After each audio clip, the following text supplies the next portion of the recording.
An update from a busy day in college football, plus Chris, Lee, and Kirk on location in Pasadena, California. And they'll wrap up today's overtime game between Oregon and UCLA. That game, of course, was at the Rose Bowl. So next Saturday night, we will be at Grant Field in Atlanta, Georgia, as Georgia Tech plays host to the Florida State Seminoles in what is now shaping up to be a really good tussle. Timeout called by Michigan as the clock is stopped at 2 minutes and 33 seconds.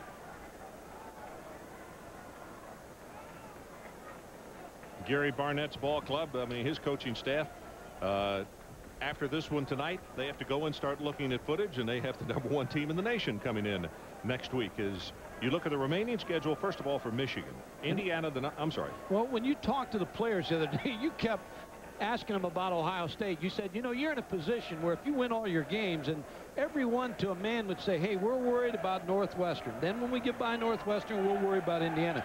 But your point was well taken, because that ball game right there for Ohio State is going to be the big ball game. But what I see, Ron, and I may make some Michigan people mad tonight, but call it as I see it, Ohio State's a better football team than Michigan, and John Cooper and his football team has an excellent shot to run the table and beat this Michigan football team this year.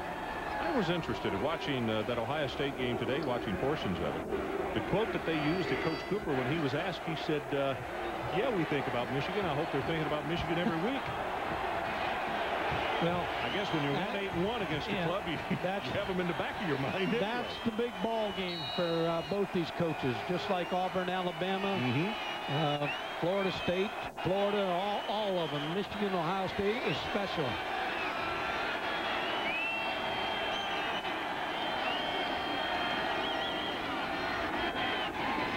Well, they stretch this play out, and it's going to be a 3rd down. Clock will continue to run, as we mentioned. Northwestern cannot stop the clock.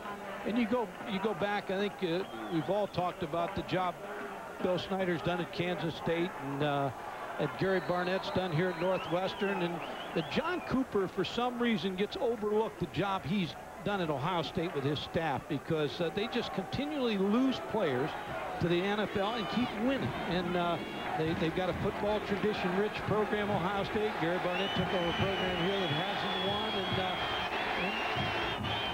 well-coached football team. Well, there's movement up front, and that's going to gain them 5 yards. That was going to be tough to pick up. Dyer jumped across, made contact, unless he was drawn off. And instead of a 3rd down and about 7.5 yards, they're going to have 3rd down and about 2.5 yards. Dead ball, offside, adios. On the defense, excuse me.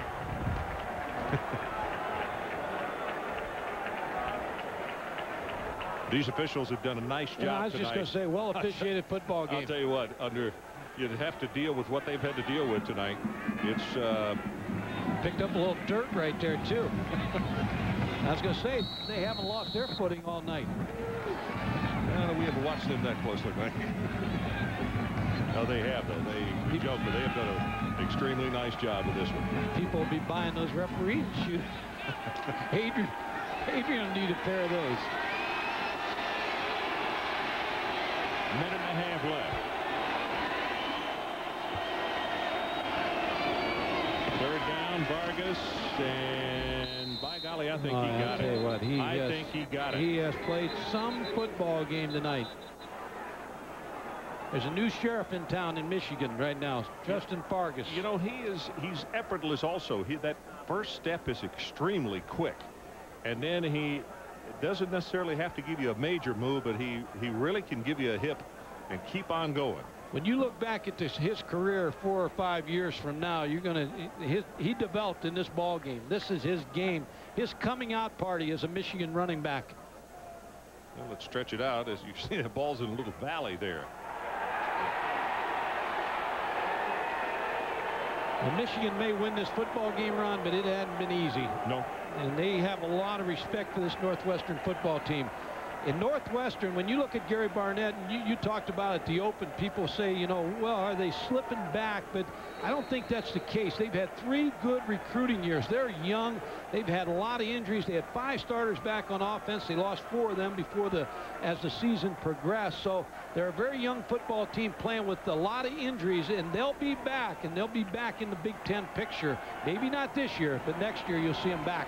They got some good-looking young skill people that you didn't necessarily get to see a bunch of tonight because of conditions.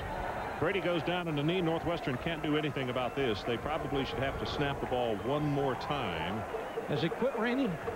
Well, yeah, I mean, the game's over. Why not? I mean, that's the major plan, so you can get to the car drive, right? Yeah, that's unbelievable. Rained the whole game, not quits in the last minute. Tom Brady, another good ball game by him. Drew Henson, the heralded freshman, they played him in the series of plays at Syracuse, and a lot of people were calling for Drew Henson, but I think this is Tom Brady's football team the rest of the year. Now Northwestern trying to cause a turnover, and now they can do nothing about it. 11 seconds down to 10, and the Michigan Wolverines are going to stay perfect in the Big Ten Conference with a victory over Northwestern in a rainy, stormy night here from Ryan Field in Evanston, Illinois. So our final score, Michigan 12 and Northwestern 6. Stay tuned for Residence Inn College Game Night coming up next. And join us next Saturday for Saturday Primetime. Florida State heads to Atlanta to meet Georgia Tech, 7 o'clock Eastern. For Mike Gottfried, Adrian Karsten, and our entire ESPN crew, I'm Ron Franklin. This has been a presentation of ESPN, the worldwide leader in sports. Now once again, here's Larry B.